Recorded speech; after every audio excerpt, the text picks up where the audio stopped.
we're done with that. On to the actual stuff.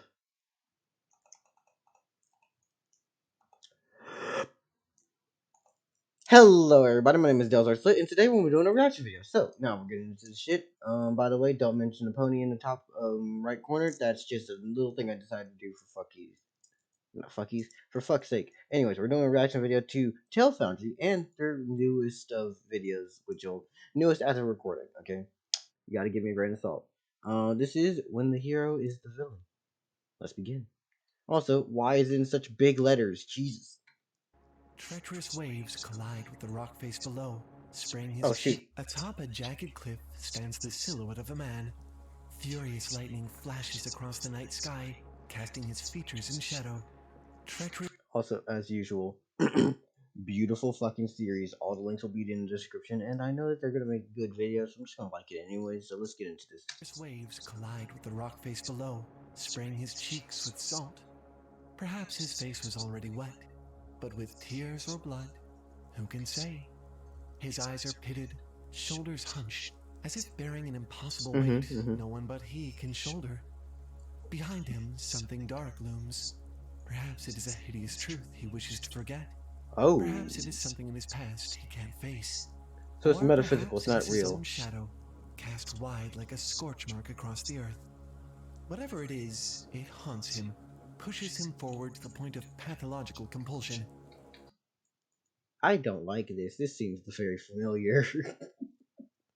Also, is this the route that we're taking? I may be wrong to assume this, but isn't this also like a John Wicky type of Punisher type of route of I have so many sins on my back that I don't know what I will do type of people? And here, standing not only in the tempest of the rain and the wind, but in the tempest of his own soul, we watch him, and we wait to see what he will do next. How can we do otherwise? The truth is, you know this man. He is mysterious but familiar. You fear him, yet you feel for him. You've watched him spiral into obsession 100 times before. Jinx. Perhaps once as Victor Frankenstein. Perhaps another time as Severus Snape. As Jekyll and No. Hyde. As Yeah, I've heard that Anakin one. Skywalker. Dr. Faustus, Holden Caulfield, Batman? Yeah. He is the painfully romantic architect of his own torment, a figure so dramatic that you can hardly take him seriously, and at the same time so passionate that you can hardly will yourself not to. He is the Byronic hero. That's a big ass fucking word. God, this animation is beautiful every fucking time I see it.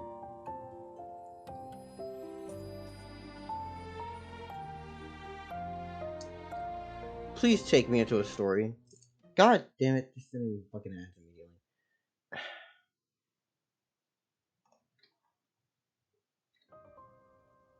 Got a really great idea for a story, but don't quite know how to put it all together? Mm-hmm. Well, there's a 12-part class you can take for free that I think will... I'm just gonna say this now. Everyone, link will be in the description so you can get to their fucking Skillshare and all that shit, right? I'm not gonna be playing that in the video. Okay?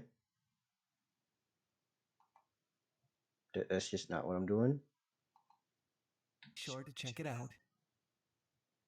Yeah, the link, The Skillshare's right there. Byronic I'll hero put is it a in. really interesting character archetype because unlike Oh, it's a Mon. anti-heroes and anti-villains, its categorization has nothing to do with its morality. In fact, it's far closer to a tragic hero with some fascinating quirks.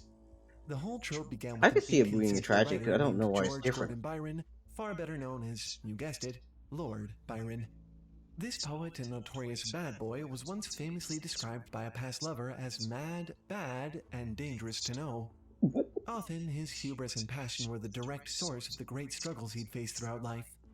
Before we ever had a term or conceptualization for it, Lord Byron was himself the living incarnation of the Byronic hero.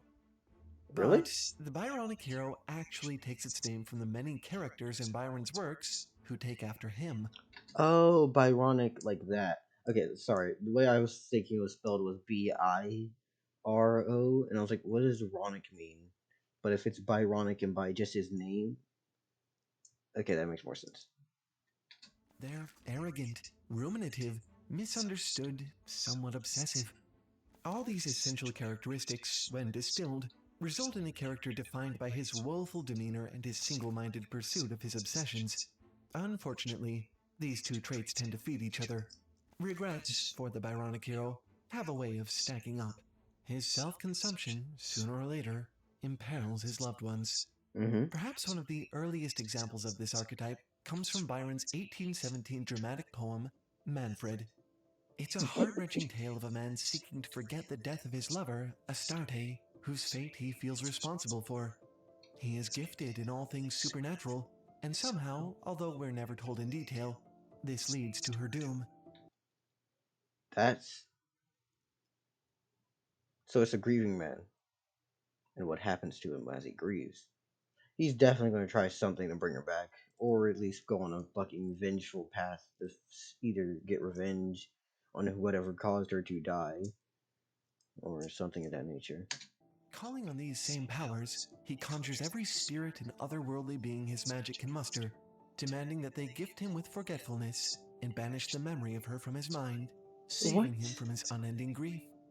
At last, one of them calls up the spirit of Astarte herself, and Manfred finally realizes what must be done. "Say that thou loathes me not," he says to her, "that I do bear this punishment for both, that thou wilt be one of the blessed, and that I shall die, for hitherto all hateful things conspire to bind me in existence." Her reply, "Tomorrow ends thy earthly ills. Farewell." And she What? disappears. Manfred knows that this is an omen of his death, and that only in death will he finally be at peace. All of his pain not in the past, where it can still hurt him, still be remembered, but instead completely and utterly forgotten. This is one of the things that makes the Byronic heroes so tragic. What makes it God impossible to look damn. away from their obsessive spirals. Manfred is responsible for his lover's death, but that only deepens the anguish he feels at her loss. He is both tragic hero who meets a fateful demise, and sympathetic villain who broods endlessly over his transgressions. This duality is key to understanding the appeal of Byronic heroes. It's what elevates them, makes them more than just angsty teenagers in adult bodies. I love the fucking terminology of angsty teenagers and adult bodies because god damn it, I have written so many of those.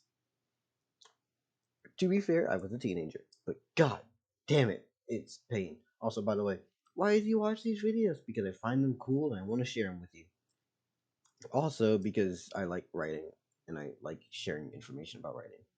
And if you somehow manage to find my video without knowing about TaleFoundry beforehand, congratulations. But at the same time, there's a link in the description. There's also a link to Skillshare, which you should be going to see. And Manfred is a gift to us in breaking that down, because it paints the duality of the Byronic hero in two strikingly vivid strokes. First, when he feels he's being mocked by the immortal spirits that he summons, he rebuts them by saying, "The mind, the spirit, the Promethean spark, the lightning of my being is as bright, pervading, and far-darting as your own, and shall not yield to yours, though cooped in clay." The Promethean spark. He's of course referring to the titan Prometheus of Greek myth, who created humans from clay and who stole fire from the gods for mankind. Yeah. The gods repaid this act by chaining him up and condemning him to have his liver eaten for eternity by eagles. This now is how Manfred imagines himself. He, the gifted stranger among common folk, meddler of the esoteric and the forbidden, has Really? called an anguish down upon himself from which he will never escape. And yet, it is with these same gifts that he seeks to undo it, drawing himself ever deeper into the spiral. His coercive will over the supernatural and tenacity in the face of all suffering, it's almost I'm not yawning because of that. I'm yawning because tired. I'm filming this later than I usually do. Yeah. exultant. You might even call it heroic, tragically heroic. The second key reference he makes comes later in the story, when he finally accepts death as the only thing that can save him from his suffering. For, he reasons, his despair is so profound that it would make a hell of heaven itself, much less the rest of his mortal life. This is a direct reference to what is perhaps the most famous line from John Milton's epic poem, Paradise Lost. Wait, The he wrote mind is its Paradise. own place, and in itself can make a heaven of hell, a hell of heaven. And the character who originally said it, the figure Manfred is invoking here? Why, Satan, of course, but a different version of Satan than the one you may be Lucifer familiar with. Morningstar. In Paradise Lost, he's the ultimate sympathetic villain, an angel betrayed who becomes the archetypal traitor. You're made to feel empathy for him when he tempts Adam and Eve because he doesn't really want to. Destroying paradise pains him. So, consciously, he makes evil his good, inverting his morality so that he can do what must be done. Just like Satan, Manfred knows that this willful, arrogant path he's on will lead to his destruction. His last living conversation is with an abbot who asks him to reconsider. I can actually To very much this, understand Manfred these says people. that the immortal mind is the origin of its own ill and end. He's Like, you already really accepted can his own read. fate. For anyone who's had to deal with a bunch of bullshit or done with difficult ass choices, I'm not going to explain what the fuck my choices were, but if you've done with some difficult ass choices, you may be able to actually relate to these fuckers, especially in the just what the fuck's going on, tragedy and heroes, sympathy and villains. You mix them together, and it seems like this is the fucker that you come out with. A step necessary to embrace all the Also, that implications of his fucking obsession, art is that Promethean terrifying. spark. It's all a bit poetic, but it's also one of the best early illustrations of what we mean by Byronic hero as an archetype.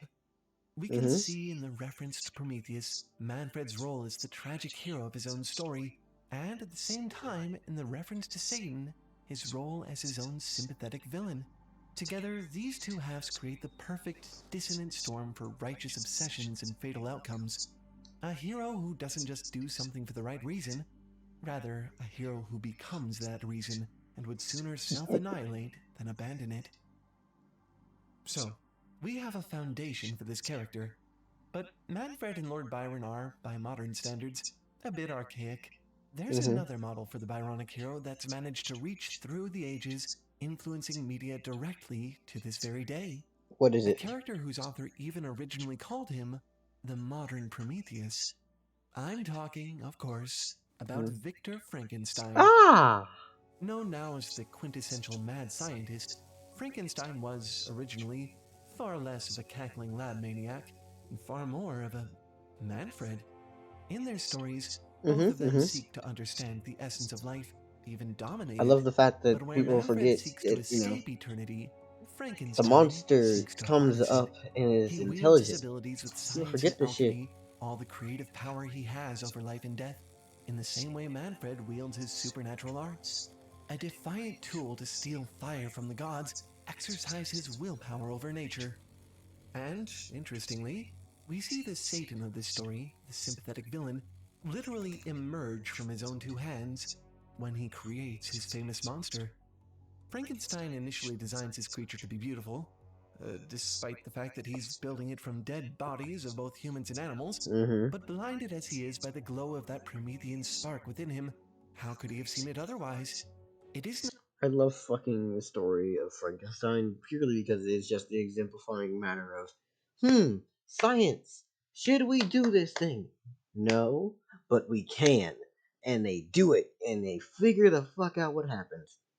It's a, hey, you ever thought about your fucking actions beforehand? Sorry, that's how I see until that the story. spark of life ignites within his creature that Frankenstein is struck with the horror of what he's achieved.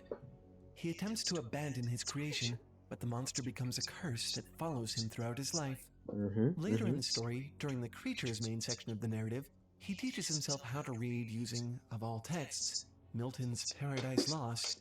When he's finally reunited with his creator, filled with the angst of betrayal, he says to Frankenstein, I ought to have been thy Adam, but I am rather the fallen angel. and with this statement, he completes the circle. Both That is Frankenstein and his perfect. monster are the tortured heroes of their own stories and the treacherous villains of each other's. I love this because it makes the poetry of Byron's Manfred so concrete. While Byron's hero experiences internal angst, the Mm-hmm. angst of Mm-hmm. Frankenstein and his creature are externalized in each other. and played out through their mutual quests for vengeance. Frankenstein destroys what could have been the creature's bride, and the creature kills Frankenstein's betrothed on their wedding night. You literally get to see both halves of the internal struggle of the Byronic hero played out between them, physically. Secretly, I think this is one of the things that makes Frankenstein such a compelling, enduring tale. But Yeah, it's there's a definitely. reason I we've don't only think been I've seen talking anyone about else do Byronic this. heroes from the 19th century so far. The No. truth is, you don't really see many Manfreds in modern fiction. Even Frankenstein's reputation has dwindled to that of an educated madman. The closest thing we tend to get these days are anti-heroes. And yes, technically a lot of anti-heroes are also Byronic heroes, secretly tormented by the hard things that they have to do for the right reasons. In fact, a lot of characters we might mistake for anti-heroes aren't actually anti-heroes at all, like Batman, who is Byronically dark and brooding and Yep. internally tortured by his own convictions, but doesn't really do bad stuff the way that true anti-heroes do. Always gritty and Batman and the unfazed on the Punisher are outside, not getting in the modern same Byronic heroes tend situations. to lack something that both Frankenstein and Manfred have in spades: emotional vulnerability, a passion that boils over utterly unchecked. The stormy cliff top in the night, the invocation of myths and deities. And frankly, I get it. It's dramatic, bordering on ridiculous, especially for modern sensibilities. The English Romantic period is behind us. We live in a world of oblique communication and memes. This behavior isn't exactly suited to taste. But there is one character in particular who By people the way, love, Seal, if you want and to I think it's send me something, you gotta send it in like a DM or Twitch Whisper, because I don't allow links in chat. because he manages to be both. One last Byronic hero I want to look at to really understand what this character can look like now. Ladies and gentlemen, I give you Joel from the Hmm? game The Last of Us. Joel was always sort of a gruff character, but the loss of his daughter's life, right at the start of the game, turns him into a calloused, guarded person, almost entirely indifferent to violence. And Mm-hmm. in the world of The Last of Us, which is a post-apocalyptic hellscape crowded over with fungus zombies and warring factions of survivors, that serves him well. Like any good anti-hero, Mm-hmm. his ambivalence toward necessary violence enables him to better protect the people he cares about, something he already failed to do once. Enter Ellie. Early on in the game, Mm-hmm. Joel meets a young girl who is just about the age his daughter was, and who is, mysteriously, immune to the zombie infection. He's tasked with escorting her across the country in hopes that her blood might hold the secret to finding the cure. We watch him pulling back from this burden, retreating even deeper into himself, as Ellie, with her constant Fucking punning and hell. undeniable friendliness, begins nevertheless to pull on his heartstrings. During their travels, she manages to wriggle past his tough exterior and into his heart, where everything still hurts, motivating him to hope against his better judgment, to become a dad again. And finally, that spark ignites, and the passion comes pouring out. Joel becomes his own tragic hero who will scorch the earth with his shadow, hunting down whoever may harm his new surrogate daughter. Because, he realizes, this is the daughter he can save. Except, she's not his daughter, and his job Mm-hmm. isn't to save her. Ramen that's healthy. Oh shit. Fuck that. Come on, give me a second to skip it. In the end, Joel has to make a choice between Ellie and the greater good. And in this moment, he turns from anti-hero to tragic villain. His Mm-hmm. evil becomes his good, and he gives up everything to save his own dead daughter through this girl who yet lives. He doesn't have to stand on a cliff top in a storm, doesn't have to conjure his Promethean spark, doesn't have to compare his inner struggle to the fall of Satan. He just has to utter the words, "baby girl," for the first time in years, and we can see through instantly to the storm raging inside. So obviously that would be, someone's spoiler to The Last of Us, but at the same time, I never had played the game, and I didn't think I was going to ever at any point. Now I wish I had. Um, God damn it, motherfucker, made me want to fucking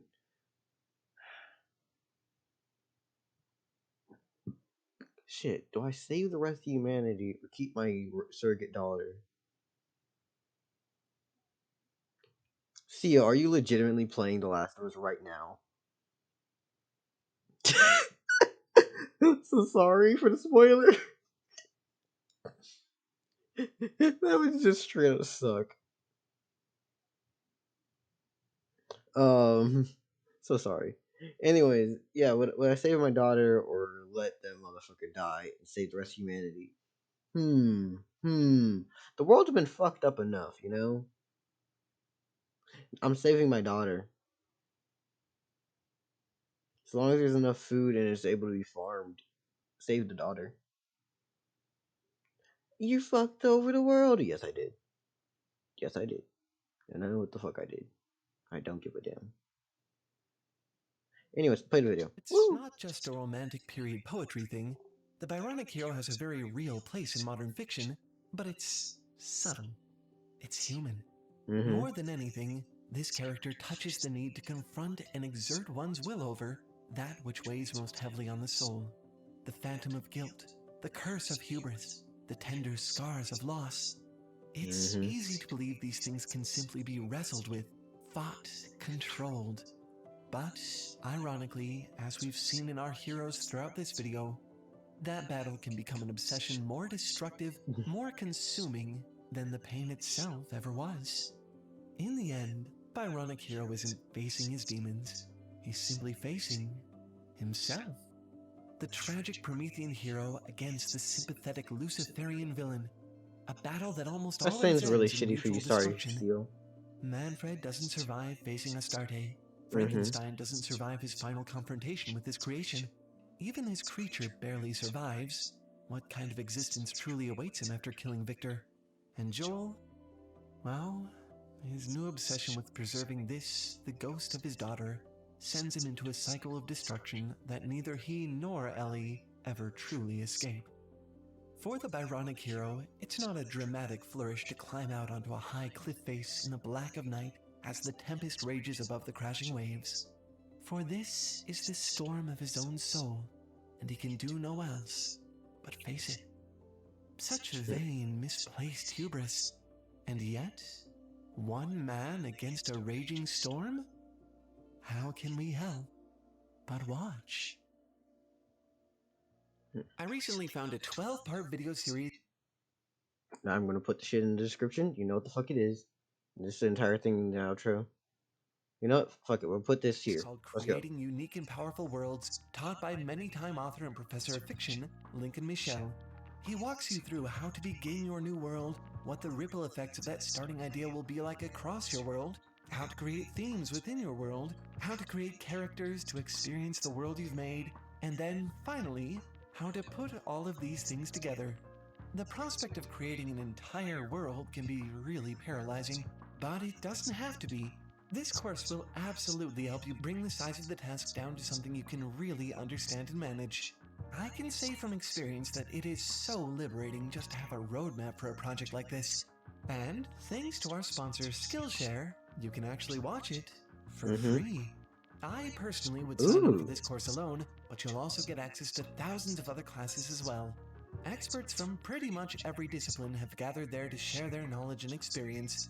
There are classes on creative writing, illustration, fine art, animation, graphic design. By the way, I'm just being film and silent so video, you can watch pretty this. much anything you can imagine. Go into the You description can and find the even join in original on video. live classes, connecting with other creatives and teachers while you learn. After talking with them about it, it seems like the people over at Skillshare can see why we're so excited about this world-building class, so they've decided to give you the opportunity to experience it and any other Skillshare class that catches your interest for free. Woo! This month, the first 1,000 TaleFoundry fans who join the Skillshare community will get not just the usual 15-day trial for free, but a full 30-day trial. An entire month of free learning and expert guidance on all the creative things you've ever wanted to do. Click the link in the description or the link right at the end of this video to get started. And I would definitely hurry because those slots are going to fill up fast. Once Oh yeah, you no. finish There's this no way in class, hell I could get creating that unique slot. and powerful worlds, please, It's 6 please days come old now. back and tell us the impact it's had on you as a writer. I cannot wait to hear the success stories. Lovely. Anyway, that's all for this one. Thanks for watching and keep making stuff up. I'll see you next week. Bye. Bye-bye. Sometimes I make videos off of these. A lot of times I'll just watch them separately and keep them to my damn self. Anyways, everybody, have a lovely fucking day. And I guess goodbye is the right word to say this. Yeah. Goodbye. Go into the original video. The description is down there. This is like what, the fifth, eighth time that I said this during this video alone. Maybe fourth or third. But like it if you want to. Comment if you got something to say. And well, otherwise I don't know what else you want. I'm about to get the fuck out of here. But keep it moving. Keep it pushing. And don't really stop.